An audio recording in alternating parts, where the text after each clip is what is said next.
जर्मनीमध्ये तुम्ही गेले तर त्यांच्याकडे जर्मन भाषेमध्ये शिक्षण दिलं जातं.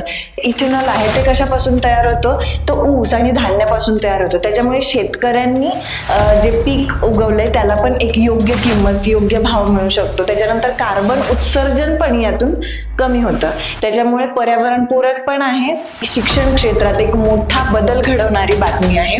ऑपरेशन महादेव नाव का देण्यात आलं तर जम्मू काश्मीरमध्ये ज्या ठिकाणी हे ऑपरेशन पार पडलं तिथे महादेव नावाचं एक शिखर आहे. त्या शिखरावरून या ऑपरेशनला ऑपरेशन महादेव नाव देण्यात आलं. मग ते गांधीजी असो किंवा त्याच्या आधीचे पण बरेच मोठी मंडळी होती, ह्यांना सिंधू पार करून जाणं हे पाप वाटत होतं, पण त्यावेळेस त्यांनी केलं. पण सिंधू बंदी हा एक हिंदू धर्मातला महत्वाची संकल्पना मांडली जात होती.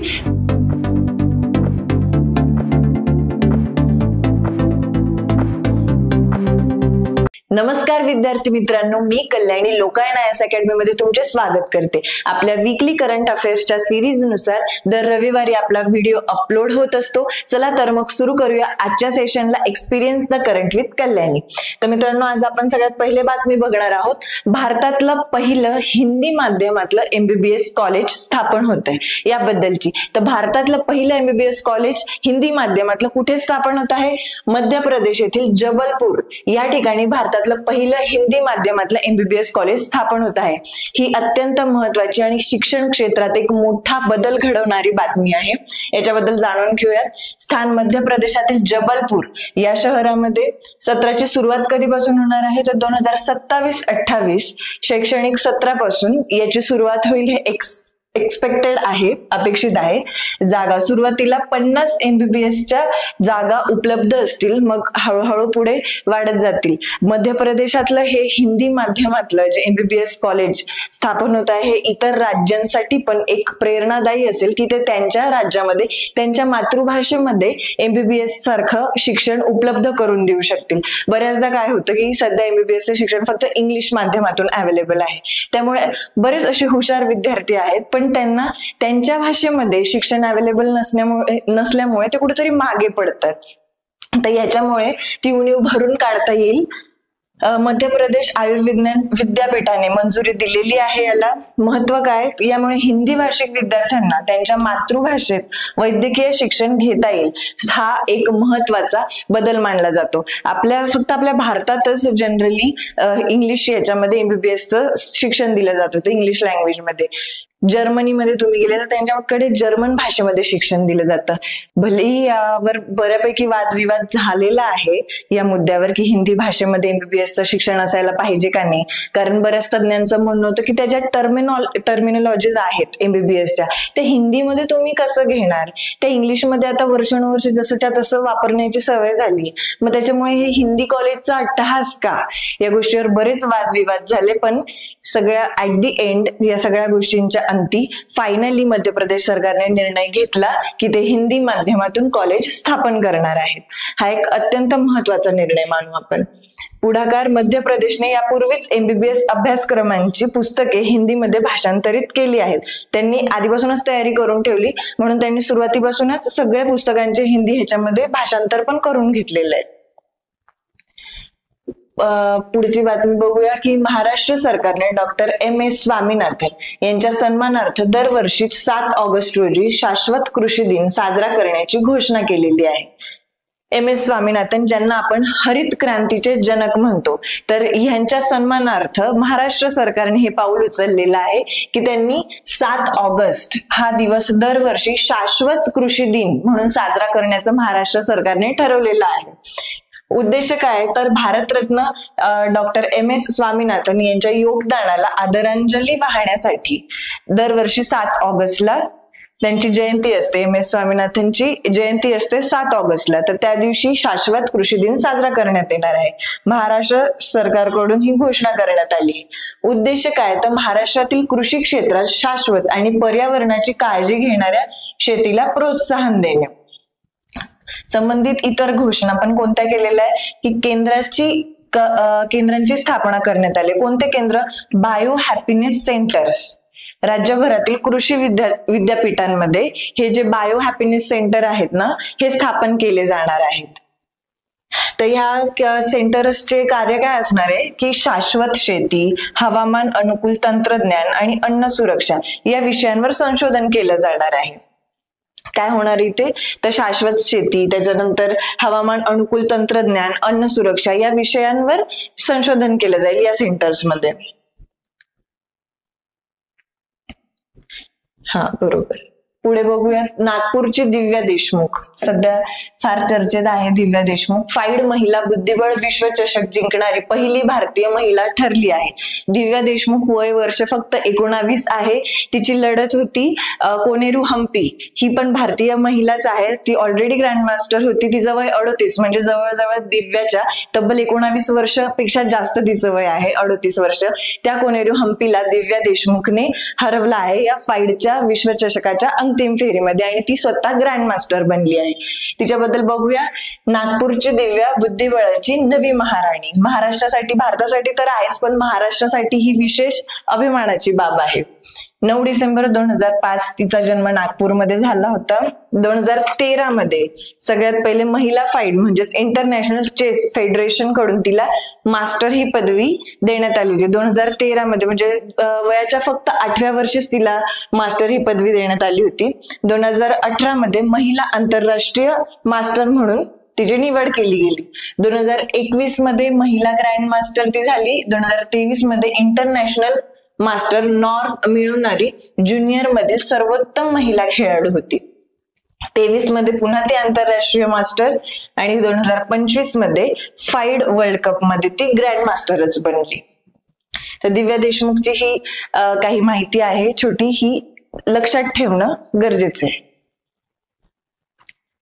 पुढे जाऊयात. 17 खासदारांना संसद रत्न पुरस्कार जाहीर झाला आहे. 17 खासदारांना संसद रत्न पुरस्कार. संसद रत्न पुरस्कार हा कोणाला दिला जातो तर असे खासदार ज्यांनी संसदेत आपली चांगली भूमिका बजावली, काही प्रभावी कार्य केलेले आहे, त्यांना हा संसद रत्न पुरस्कार जाहीर केला जातो.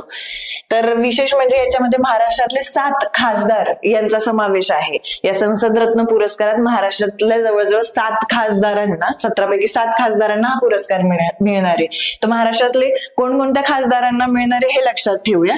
सुप्रिया सुळे, राष्ट्रवादी काँग्रेस पक्ष, शरद पवारांचा, त्यांना. त्याच्यानंतर अरविंद सावंत. सुप्रिया सुळेंना ह्याच्या आधी बऱ्याचदा हा पुरस्कार देण्यात आलेला आहे. पुढे बघूया. मेधा कुलकर्णी बीजेपीच्या, नरेश म्हस्के शिवसेना, वर्षा गायकवाड काँग्रेस, श्रीरंग अप्पा बारणे शिवसेना, स्मिता उदय वाघ भाजप. 2010 पासून या पुरस्कारांची सुरुवात झालेली आहे. 2010 पासून हे संसद रत्न पुरस्कार देण्यात येत आहे. संसदेतील सर्वोत्कृष्ट कामगिरीसाठी चेन्नईमध्ये एक प्राईम पॉइंट फाउंडेशन ही संस्था आहे. ही गैर सरकारी संस्था आहे. कोणती? Prime point foundation. यांच्याकडून हा पुरस्कार दिला जातो. कुठे आहे? चेन्नईमध्ये आहे. सरकारी आहे का तर नाही, गैर सरकारी संस्था आहे. त्यांच्याकडून हा संसद रत्न पुरस्कार दिला जातो. पुढे जाऊया. चोल साम्राज्य सध्या फार चर्चेत आहे. चोल साम्राज्य इतिहासाच्या दृष्टिकोनातून महत्वाची बातमी आहे. ह्याच्यावर प्रश्न येऊ शकतो. चर्चेत काय की संस्कृती मंत्रालयातर्फे आदि तिरुवाथिरे उत्सव साजरा केला जात आहे. कोणता? आदि तिरुवाथिरे उत्सव साजरा केला जात आहे तामिळनाडूमध्ये. जो राजेंद्र चोल I यांच्या दक्षिण आशियामधील समुद्री मोहिमेच्या 1000व्या वर्षपूर्तीनिमित्त आयोजित करण्यात आला आहे. तर आदि तिरुवाथिरे उत्सव काय आहे? तिरुवाथिरे म्हणजे त्यांच्याकडे एक तमिळनाडूमध्ये त्यांच्या कॅलेंडरनुसार आदी म्हणून एक महिना येतो. जसे आपले मराठी महिने आहे ना, चैत्र वैशाख, जसं त्यांच्याकडे आदी नावाचा एक महिना आहे जो जुलै ते ऑगस्टच्या दरम्यान येतो. तर त्या महिन्यामध्ये तिरुवाथिरे नक्षत्र म्हणजे आद्रा नक्षत्र या दिवशी हा उत्सव ते साजरा करतायत. तर या दिवशी काय झालं होतं, राजेंद्र चोल जो आहे याने 1000 वर्षांपूर्वी दक्षिण आशियामध्ये म्हणजे सध्याचा इंडोनेशिया देश जो आहे तिथे विजयनगर नावाचं एक साम्राज्य होतं, श्रीविजय नावाचं. त्यांच्यावर त्याने आक्रमण केलं होतं आणि ही पहिली समुद्री मोहीम होती. त्याच्यामुळे ही महत्वाची ठरते, कारण आपल्याला माहितीये की बऱ्याच नंतर, हे तर 1000 वर्षांपूर्वीची गोष्ट झाली, चोलांचं दक्षिण भारतावर राज्य होतं. खूप मोठं साम्राज्य होतं त्यांचं. त्यांनी बरीच वर्ष दक्षिण भारतावर आपला काळ जो आहे तो गाजवलेला आहे. तर ह्यांनी काय केलं होतं, बऱ्याच वर्षांनंतर आता सिंधू बंदीची कन्सेप्ट आली होती की समुद्र पार करून जायचा नाही असं भारतीय लोकांचं म्हणणं होतं. मग ते गांधीजी असो किंवा त्याच्या आधीचे पण बरेच मोठी मंडळी होती, ह्यांना सिंधू पार करून जाणं हे पाप वाटत होतं, पण त्यावेळेस त्यांनी केलं. पण सिंधू बंदी हा एक हिंदू धर्मातला महत्वाची संकल्पना मांडली जात होती. पण हेच 1000 वर्षांपूर्वी राजेंद्र चोल ह्याने दक्षिण आशियामध्ये इंडोनेशियावर स्वारी करून, म्हणजे ही समुद्री युद्ध म्हणजे समुद्री स्वारी करून त्याने त्यावेळेसच हे सिंधू बंदीची कन्सेप्ट जी आहे ती कुठेतरी तोडलेली आपल्याला दिसून येते. तर समुद्री मोहिमेने 1000 वर्षापूर्वीच केली होती, त्याची वर्षपूर्ती झाली. त्यानिमित्ताने यावर्षी हा उत्सव साजरा केला जातोय तामिळनाडूमध्ये. आदी तिरुवथिरे उत्सव व नयनार भक्ती परंपरा काय आहे तर हा तामिळ महिन्यात आद्रा नक्षत्राच्या दिवशी साजरा केला जाणारा उत्सव आहे. हा उत्सव नटराज रूपातील भगवान शंकराच्या आराधनेला समर्पित आहे. भगवान शंकर सृष्टीचा निर्माता आहे असं मानलं जातं, त्याच्यामुळे या उत्सवामध्ये नटराज रूपातील भगवान शंकराची आराधना केली जाते. या उत्सवात शैव भक्ती परंपरेतील 63 नयनार संत कवींच्या कार्यकालाला देखील गौरवले जाते. चोल जे होते हे शैव भक्तीला जास्त मानणारे होते, त्यांनी शैव पंथाला आश्रय दिला होता, त्याच्यामुळे त्यांनी नयनार या संत परंपरेतील जवळजवळ 63 संतांना त्यांनी आश्रय दिला होता. तर त्यांच्या संत कवींच्या कार्याला देखील गौरवले जाते या उत्सवामध्ये. हे संत 6व्या ते 8व्या शतकांदरम्यान कार्यरत होते व त्यांनी भगवान शिवाच्या भक्तिपर स्तुती रचना लिहिल्या. या रचनांचा संग्रह तिरुमुरई या शैव काव्य ग्रंथात आहे. राजराज चोल एक व राजेंद्र चोल एक यांनी या संत कवींना आश्रय दिला, मंदिर बांधणी व भक्ती साहित्याला प्रोत्साहन दिले. राजराज चोल व राजेंद्र चोल एक. पुढे बघूया प्रिलियमच्या दृष्टीने महत्वाचे मुद्दे. चोल साम्राज्याची राजधानी काय होती तर तंजावूर ही त्यांची राजधानी होती. प्रमुख राजे कोण? राजराज चोल आणि त्यांच्यानंतर राजेंद्र चोल हे होते. समुद्री मोहिमा. राजेंद्र चोल एक यांनी भारतातील पहिली परदेशी नौदल मोहीम श्रीविजय साम्राज्यावर दक्षिण आशिया चालवली, म्हणजे आजचं इंडोनेशिया श्रीविजय साम्राज्यावर यांनी परदेशी नौदल मोहीम चालवली होती. त्याच्यामुळे त्यांना भारतातील प्रथम नौदल मोहीम सुरू करण्याचं श्रेय पण चोल साम्राज्यातील राजेंद्र चोल यांना दिलं जातं. प्रसिद्ध मंदिरे. बृहदेश्वर मंदिर तंजावूर हे त्यांचं प्रसिद्ध मंदिर आहे. या मंदिराला युनेस्कोच्या अंतर्गत जागतिक वारसा स्थळाचा पण दर्जा मिळाला आहे. बृहदेश्वर मंदिर महत्वाचा मुद्दा आहे. प्रशासन काय की स्थानिक स्वराज्य व्यवस्थेसाठी यांनी सभा, ऊर आणि नाडू अशा यंत्रणा केल्या होत्या. सभा, ऊर आणि नाडू. त्याच्यामुळे स्थानिक स्वराज्य संस्थेची पायाभरणी पण कुठेतरी यांच्याकडून प्रेरणा घेऊनच झाली असं पण म्हणता येईल. तर व्यापार. दक्षिण आशियाई चीनशी सागर मार्गाने व्यापारी संबंध यांचे आधीपासूनच होते. कला व साहित्यामध्ये काय योगदान आहे चोलांचं तर ब्रॉन्झ शिल्पकला. ह्याच्यामध्ये स्पेशली ब्रॉन्झ शिल्पकलेमध्ये म्हणजे कांस्य शिल्पकलेमध्ये नटराजाची मूर्ती, शंकराची जी नटराजची मूर्ती आहे ती या काळापासूनच प्रसिद्ध झाली आहे. त्याच्यानंतर मंदिर शिल्पकला, तमिळ भक्ती साहित्याचा विकास यांच्या काळात चोल यांच्या काळात झालेला दिसतो. आता पुढे जाऊया. शेवटी सांगायचं झालं तर मध्ये बघूया की 29 जुलैला जगभर जागतिक व्याघ्र दिन साजरा केला जातो. 29 जुलैला काय असतो तर जागतिक व्याघ्र दिन. इथेनॉल मिश्रित पेट्रोल कार्यक्रम EBP कार्यक्रम पेट्रोलियम आणि नैसर्गिक वायू मंत्रालयाने सुरू केला आहे. याच्यामध्ये काय आहे की पेट्रोलमध्ये इथेनॉल मिक्स करणे हे उद्दिष्ट ठेवले. 2030 पर्यंत जवळजवळ 20% इथेनॉल पेट्रोलमध्ये मिक्स करण्याचं ठरवलंय. त्याच्यामुळे काय होणार की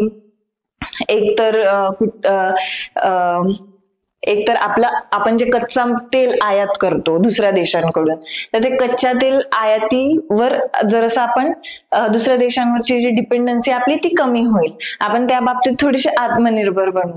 त्याच्यानंतर जे इथेनॉल आहे ते कशापासून तयार होतं तो ऊस आणि धान्यापासून तयार होतो. त्याच्यामुळे शेतकऱ्यांनी जे पीक उगवलंय त्याला पण एक योग्य किंमत, योग्य भाव मिळू शकतो. त्याच्यानंतर कार्बन उत्सर्जन पण यातून कमी होतं.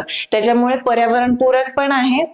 म्हणून इथेनॉल मिश्रित पेट्रोल कार्यक्रम नैसर्गिक वायू मंत्रालयाने सुरू केलाय. 2030 पर्यंतचं लक्ष्य आहे की 20% इथेनॉल त्यांना ते मिक्स करतील पेट्रोलमध्ये. सद्यस्थितीमध्ये 15% इथेनॉल मिक्स केलं जातं.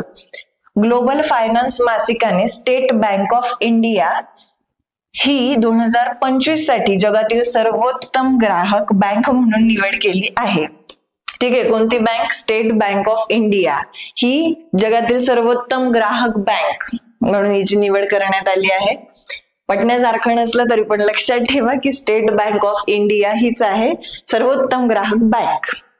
पुढे बघूया की नुंबियो सेफ्टी इंडेक्स 2025 मध्ये 146 देशात भारताचा क्रमांक 67वा आहे. तर नुंबियो सेफ्टी इंडेक्स काय आहे, याच्यामध्ये की तुमच्या देशातील जी गुन्हेगारी आहे तिचा दर काय आहे, किंवा मग कायद्याची अंमलबजावणी किती प्रभावीपणे केली जाते, किंवा कायद्याचा अर्थ जे आहे समज तुमच्या देशाच्या नागरिकांमध्ये किती प्रमाणात आहे, याच्या अंतर्गत या इंडेक्स मध्ये नंबरिंग केली जाते. तर ह्याच्यामध्ये भारताचा क्रमांक आहे 67वा. अव्वल स्थानी कतार सारखे देश आहे आणि इवन आपण UK आणि युनायटेड स्टेट पेक्षा पण पुढे आहोत या इंडेक्स मध्ये. पुढे बघूयात, जुलै 2025 मध्ये भारतीय विमा नियामक आणि विकास प्राधिकरण म्हणजे IRDAI चे नवीन अध्यक्ष कोण झालेत? अजय सेठ यांची नियुक्ती करण्यात आली आहे. अटल पेन्शन योजना ही Pension Fund Regulatory and Development Authority द्वारे चालवली जाते. सुरुवात कधीपासून झाली अटल पेन्शन योजनेची? 2015 पासून. कदाचित 10 वर्ष पूर्ण झाले म्हणून एक्सपेक्टेड असू शकतो, म्हणून लक्षात ठेवा अटल पेन्शन योजना ही Pension Fund Regulatory and Development Authority द्वारे चालवली जाते. सुरुवात 2015 पासून झाली. भारतीय लष्कराने जम्मू काश्मीर पोलीस आणि CRPF यांच्या सहाय्याने ऑपरेशन महादेव रिसेंटली चर्चेमध्ये होतं, या नावाने दहशतवाद विरोधी मोहीम सुरू केली आहे.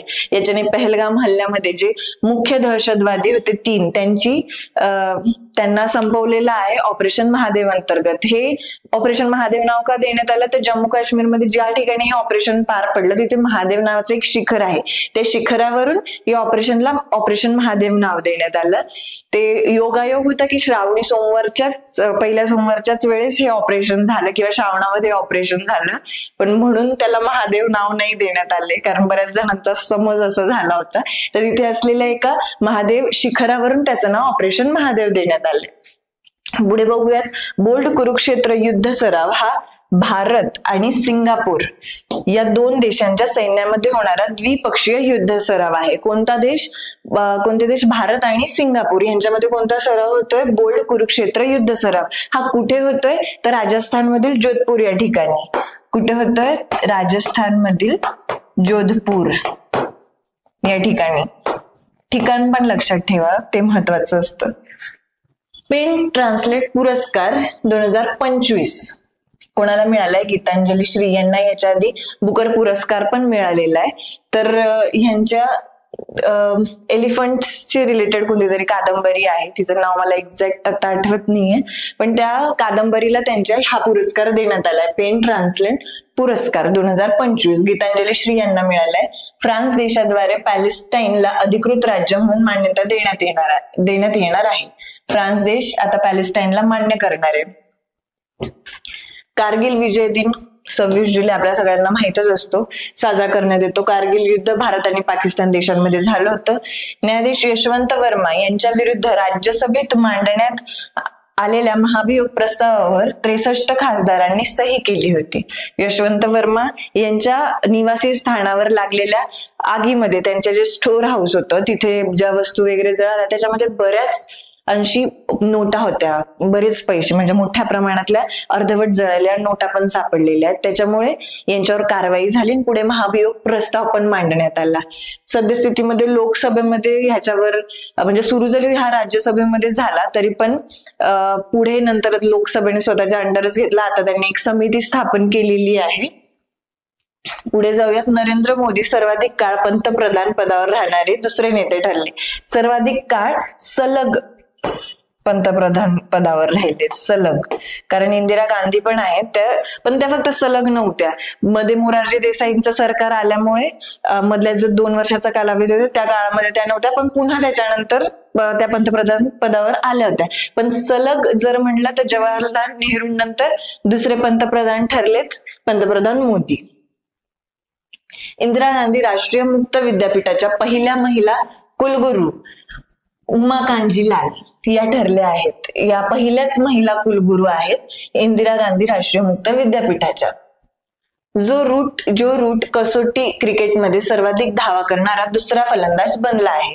भारतातील पहिले carbon fibre foot processes DRDO आणि एम्स बीबीनगर संस्थेने संयुक्तपणे विकसित केले आहे. कोणी? DRDO आणि एम्स. आणि त्यांचे पहिले स्वदेशी carbon fibre foot prosthesis ADIDOC ADIDOC launch केले आहे यांनी.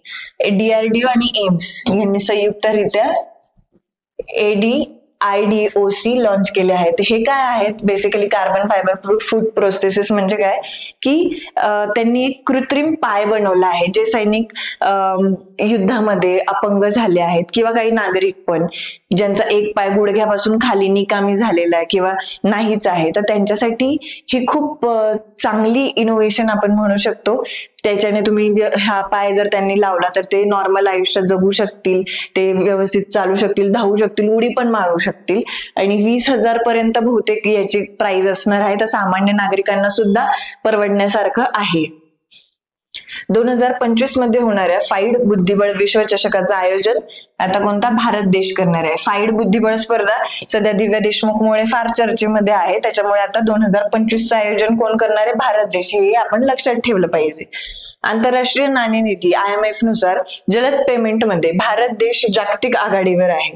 IMF नुसार कोणता देश जलद पेमेंट मध्ये आघाडीवर? तर भारत. आपल्याकडे लगेच पटकन फोन पे, गुगल पे, UPI पेमेंट जलद गतीने पेमेंट होतं म्हणून भारत देश जागतिक आघाडीवर आहे पूर्ण जगामध्ये.